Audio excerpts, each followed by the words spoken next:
Hi friends, എല്ലാവർക്കും നമ്മുടെ YouTube ചാനലിലേക്ക് സ്വാഗതം. ഇന്ന് നമ്മൾ തയ്യാറാക്കുന്നത് കൊഞ്ച് റോസ്റ്റാണ്. നമുക്കതിലേക്ക് ആവശ്യമായിട്ടുള്ള ഇൻഗ്രീഡിയൻസ് എന്തൊക്കെയാണെന്ന് നോക്കാം. നമ്മൾ ഒരു 500 ഗ്രാം കൊഞ്ചാണ് എടുത്തിരിക്കുന്നത്. അതൊന്ന് നന്നായി കഴുകി വൃത്തിയാക്കിയതിന് ശേഷം അതിന് ആവശ്യത്തിന് മുളക് പൊടി, മഞ്ഞൾപ്പൊടി, കുരുമുളക് പൊടി, ഉപ്പ് ചേർത്തതിന് ശേഷം നമ്മൾ അരമണിക്കൂർ അത് എടുത്തു വെച്ചിരുന്നു. പിന്നെ നമുക്ക് ആവശ്യമായിരിക്കുന്ന ഒരു 4 സബോള, തക്കാളി, ഇഞ്ചി, വെളുത്തുള്ളി പേസ്റ്റ്, വേപ്പില, 4 പച്ചമുളക്, ഗരം മസാല, മുളക് പൊടി, മല്ലിപ്പൊടി, ഉപ്പ്, മഞ്ഞൾപ്പൊടി. ഇനി നമ്മൾ ചീനച്ചട്ടി അടുപ്പത്ത് വെച്ചതിന് ശേഷം അതിലേക്ക് ആവശ്യത്തിന് ഓയിൽ ഒഴിച്ച് കൊടുക്കുകയാണ്. ഓയിലൊന്ന് ചൂടായി വരുമ്പോഴാണ് നമ്മൾ ചേരുവകൾ അതിലേക്ക് ചേർക്കേണ്ടത്.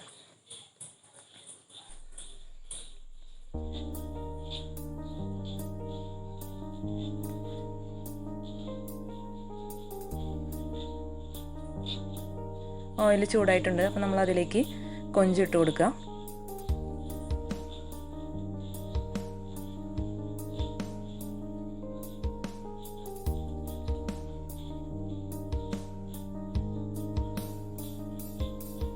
ഒന്ന് നന്നായി ഇളക്കി കൊടുക്കാൻ ശ്രദ്ധിക്കണം.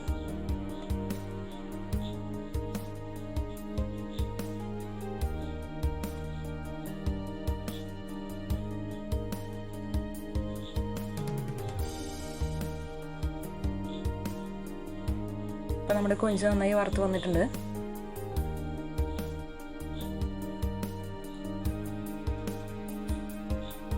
ഇനി നമുക്കത് വാങ്ങി വയ്ക്കാം. ഇനി ആ ഓയിലിൽ തന്നെ നമുക്ക് ബാക്കി ചേരുവകൾ ഇട്ട് കൊടുക്കാവുന്നതാണ്. അപ്പോൾ ആദ്യം നമ്മൾ തയ്യാറാക്കിയിരിക്കുന്ന 4 സബോള അതിലേക്ക് ചേർത്ത് കൊടുക്കുക.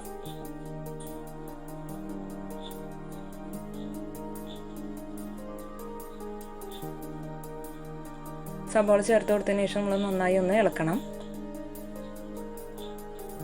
അടി പിടിക്കാതിരിക്കാനായിട്ട് നമ്മൾ നന്നായി ഇളക്കി കൊടുക്കണം.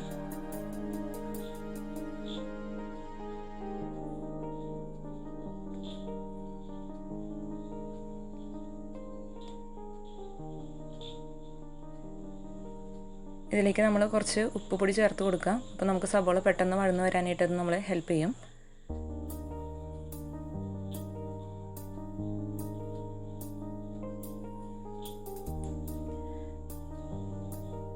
നമ്മുടെ സബോള വഴന്നു വന്നിട്ടുണ്ട്. ഇനി അതിലേക്ക് നമ്മൾ തയ്യാറാക്കി വെച്ചിരിക്കുന്ന പച്ചമുളക് ചേർത്ത് കൊടുക്കാം.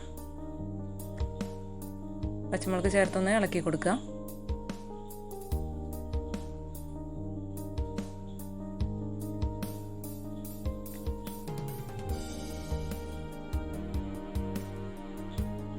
ഇനി അതിലേക്ക് വേപ്പില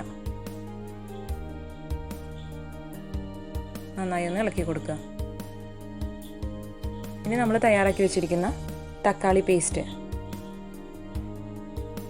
അതും ചേർത്ത് കൊടുത്തതിന് ശേഷം നന്നായി ഒന്ന് ഇളക്കുക. അതൊന്ന് വഴന്ന് വരുന്ന വരെ ഇളക്കി കൊടുക്കണം.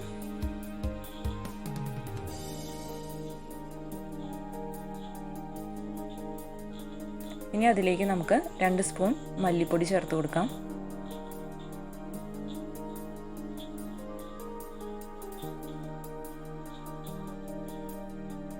ഒരു സ്പൂണോളം മുളക് പൊടി, നമുക്ക് എരിവ് ആവശ്യത്തിനനുസരിച്ച് ചേർത്ത് കൊടുക്കാവുന്നതാണ്. ഒരു 1/2 സ്പൂൺ ഗരം മസാല, 1/4 സ്പൂൺ മഞ്ഞൾപ്പൊടി ചേർത്ത് കൊടുത്തതിന് ശേഷം നന്നായി ഒന്ന് ഇളക്കി കൊടുക്കുക. ഇപ്പോഴേ തന്നെ നമുക്ക് മസാലയുടെ ആ ഒരു മണം കിട്ടുന്നുണ്ട്. അത് നന്നായി ഒന്ന് ഇളക്കി കൊടുക്കാനായിട്ട് ശ്രദ്ധിക്കണം.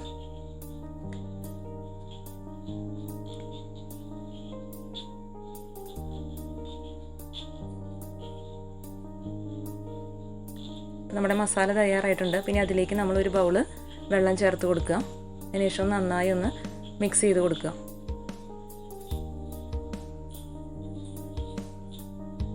ഇനി അതൊന്ന് തിളച്ച് വരുന്ന വരെ നമ്മൾ ഇളക്കി കൊടുത്തുകൊണ്ടിരിക്കണം.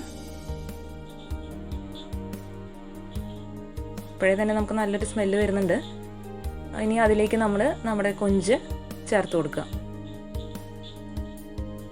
ആ കൊഞ്ച് എല്ലാ ഭാഗത്തേക്കൊന്ന് പിടിക്കുന്നതിന് വേണ്ടി നന്നായി ഒന്ന് ഇളക്കി കൊടുക്കുക. നമ്മുടെ കൊഞ്ച് സ്പെഷ്യൽ തയ്യാറായിക്കൊണ്ടിരിക്കുകയാണ്. ഇപ്പോഴേ തന്നെ നല്ലൊരു സ്മെല്ല് വരുന്നുണ്ട്. ഇത് വളരെ ടേസ്റ്റി ആയിട്ടുള്ളൊരു കറിയാണ്. നിങ്ങൾ എന്തായാലും ഒന്ന് ട്രൈ ചെയ്ത് നോക്കണം. ഓക്കെ, നമ്മുടെ കൊഞ്ച് സ്പെഷ്യൽ തയ്യാറായി കഴിഞ്ഞു. ഇനി നമുക്ക് ഒരു പ്ലേറ്റിലേക്ക് വാങ്ങി വയ്ക്കാം. നിങ്ങൾ ഈ കറി എന്തായാലും ഒന്ന് ട്രൈ ചെയ്ത് നോക്കണം. നിങ്ങൾക്കിത് ഇഷ്ടപ്പെടുകയാണെങ്കിൽ ഞങ്ങളുടെ ചാനൽ ലൈക്ക് ചെയ്യുക, സബ്സ്ക്രൈബ് ചെയ്യുക.